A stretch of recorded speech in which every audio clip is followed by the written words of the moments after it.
બાપુ સમજવા જેવા શબ્દો છે. આપણા શાસ્ત્રોમાં કહ્યું છે કે મૂર્ખ લોકોને ક્યારેય જ્ઞાન આપવું નહીં, કારણ કે મૂર્ખ લોકો આપણા જ્ઞાનની કદર તો નહીં જ કરે કે આપણી પ્રશંસા કે વખાણ પણ નહીં કરે, પણ આપણો વિરોધ ચોક્કસ કરશે.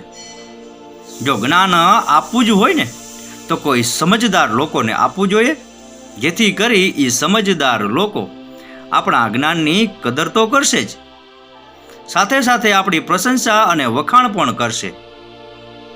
આપણી ગુજરાતી ભાષામાં કહેવત છે કે ભેંસ આગળ ભાગવત નકામી, ગાંડાને ગલગલિયા નકામા, અને મૂર્ખ લોકોને શિખામણ નકામી. મૂર્ખ લોકોને શિખામણ આપવી એ પથ્થર ઉપર પાણી ઢોર બરાબર છે.